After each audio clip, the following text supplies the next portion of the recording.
Hello friends, user tutorial इस अपने YouTube channel में आप सभी का स्वागत है। आज की वीडियो में हम बात करेंगे फोर्स के बारे में। तो now let's start with the force. A push और pull on an object is called a force. किसी ऑब्जेक्ट को हम पुश कर रहे हैं या पुल कर रहे हैं, मतलब किसी ऑब्जेक्ट को हम ढकेल रहे हैं या खींच खींच रहे हैं, तो उसको बोलते हैं हम फोर्स। पुश, देखिए पुश क्या होता है? Force which tends to move the object away from the direction of the force applied. किसी ऑब्जेक्ट के ऊपर अगर हम फोर्स अप्लाई कर रहे हैं और ऑब्जेक्ट फोर्स के डायरेक्शन से अवे जा रहा है, दूर जा रहा है, तो इसे बोलते हैं पुश। हम कुछ एग्जांपल्स के जरिए देखेंगे पुश क्या होता है। तो now let's start with the examples of push. First, pushing a door open. हम दरवाजे को ओपन करने के लिए क्या करते हैं? पुश करते हैं, मतलब हम जो फोर्स लगाते हैं उस फोर्स से दूर दरवाजा हो जाता है। Then man pushing his luggage trolley. Then man hitting a golf ball. Golf ball आपने देखा होगा, मैन इसको हिट करता है, मतलब क्या? वो आदमी फोर्स जिस ऑब्जेक्ट के ऊपर लगाता है तो ऑब्जेक्ट उससे दूर चले जाता है। Then pull, what is pull? Force which tends to move object toward the direction of the force applied. Pull किसे कहेंगे हम? अगर हम फोर्स अप्लाई कर रहा है किसी ऑब्जेक्ट के ऊपर और वो ऑब्जेक्ट उस फोर्स की वजह से जिस डायरेक्शन से हमने फोर्स लगाया था उसी डायरेक्शन की तरफ आएगा, उसे बोलेंगे हम पुल। तो एग्जांपल देखेंगे हम पुल के। ओपनिंग द ड्रावर्स, इसका बेस्ट एग्जांपल है टेबल्स के जो ड्रावर्स होते हैं, हम जिस डायरेक्शन में फोर्स लगाते हैं उसी डायरेक्शन में ओपन होते हैं, तो ये हो गया पुल का example. Child pulling app an object, बच्चे जो ऑब्जेक्ट को पुल करते हैं, खींचते हैं उनकी तरफ, तो ये हो गया pull. Then force is the vector quantity.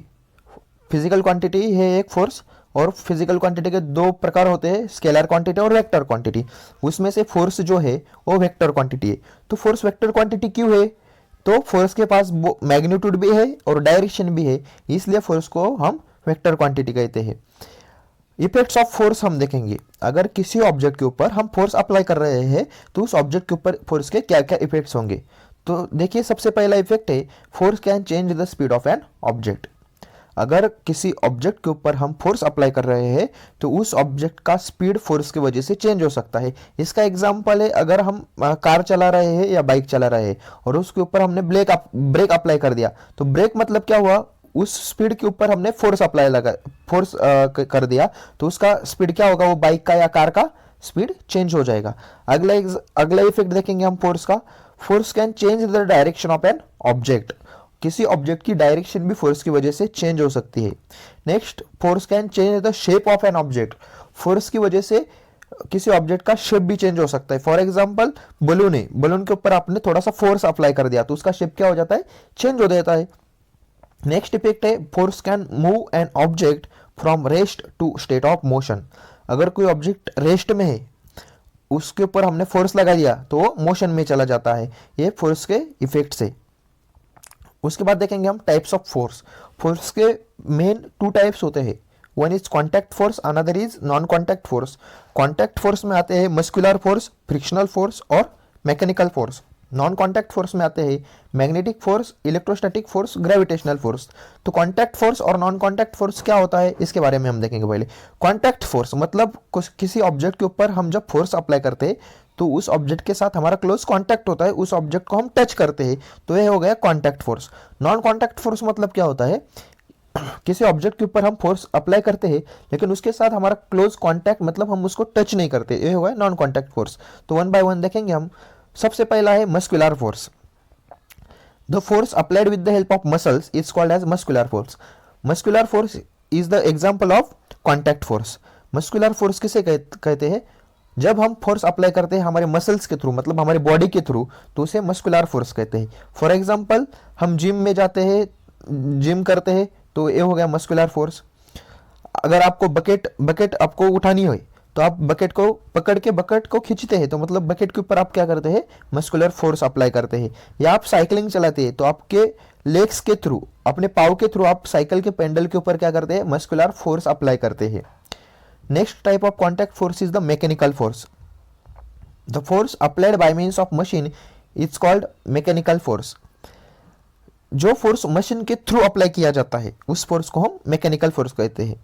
Example crane. Crane के क्रेन के हेल्प से अगर हमें कुछ सामान इधर से उधर ले जाना हो तो क्रेन उस ऑब्जेक्ट के ऊपर क्या करता है, फोर्स अप्लाई करता है। या ट्रैक्टर ट्रैक्टर भी फोर्स अप्लाई करता है। ट्रैक्टर मशीन है तो मशीन से जो भी फोर्स लगाए जाते हैं उन सभी फोर्स को हम मैकेनिकल फोर्स कहते हैं। Next is gravitational force. The force applied by the earth to pull object toward itself is called gravitational force. Gravitation आपने सुना होगा। तो ग्रेविटेशनल फोर्स का होता है हमारे अर्थ के पास एक फोर्स होता है जिसकी वजह से अर्थ के ऊपर के सभी ऑब्जेक्ट को इसकी तरफ पुल करता है। उस फोर्स को हम बोलते हैं gravitational force. Next is a magnetic force. The force exerted by a magnet is called magnetic force. ये नॉन कॉन्टैक्ट फोर्स का एग्जांपल है magnetic force. Non contact force में क्या होता है, किसी ऑब्जेक्ट के ऊपर फोर्स तो लगता है, मतलब उसका क्लोज कांटेक्ट नहीं होता। तो आपने मैग्नेट सभी ने खेला होगा, मैग्नेटिक फोर्स मैग्नेट के थ्रू अप्लाई होता है। तो किसी आयरन या किसी मेटेलिक ऑब्जेक्ट के पास हम जब भी मैग्नेट लेके जाएंगे, मैग्नेट हम उसे टच नहीं करते। फॉर एग्जांपल आपके पास आयरन के पिन्स है, तो आयरन के पिन्स के पास मैग्नेट लेके गए, हम उसको टच नहीं करते, तब भी वो मैग्नेट के पिन्स क्या होते हैं, मैग्नेट के पास अट्रैक्ट हो जाते हैं। मतलब क्या, वो ए नॉन कॉन्टैक्ट फोर्स हो रहा है। ये देखिए मैग्नेटिक फोर्स। उसके बाद है frictional force. The opposing force that is created between two surfaces that they try to move in the same direction or that try to move in opposite direction. Frictional force क्या होता है, ये दो surface के बीच में होता है। तो दो सरफेस के बीच में वो एक ही डायरेक्शन में हो सकता है या अपोजिट डायरेक्शन में हो सकता है। देखिए इधर देखो, ये क्या है, इंक्लाइंड सरफेस है। पहले वाले इमेज में आप देख सकते हैं इंक्लाइंड सरफेस के ऊपर वो आदमी, वो जो बॉक्स है वो अवे मतलब उसको पुश कर रहा है, और उधर से भी एक फोर्स लग रहा है, और वो बॉक्स के बीच में और इंक्लाइंड सरफेस के बीच में जो भी फोर्स है वो है फ्रिक्शनल फोर्स। इधर दूसरी डायग्राम में भी वैसा ही है। उसके बाद आता है electrostatic force. What is electrostatic force? Let's start. Static electricity is produce on material like rubber, plastic due to friction. आप सबने एक खेला होगा, प्लास्टिक का मटेरियल अगर लिया आपने या रबर का मटेरियल लिया, उसको रब किए किसी उसका फ्रिक्शन किए, तो उसके ऊपर चार्ज प्रोड्यूस हो जाता है, और उस चार्ज की वजह से क्या करता है, वो कागज को क्या करता है, खींच लेता है, मतलब फोर्स लगा देता है। The force exerted by such electrically charge material is called electrostatic force. और ऐसा इलेक्ट्रिकली चार्ज मटेरियल जो होता है वो ऑब्जेक्ट के ऊपर फोर्स अप्लाई करता है, उस फोर्स को हम बोलते हैं इलेक्ट्रोस्टैटिक फोर्स। Thank you.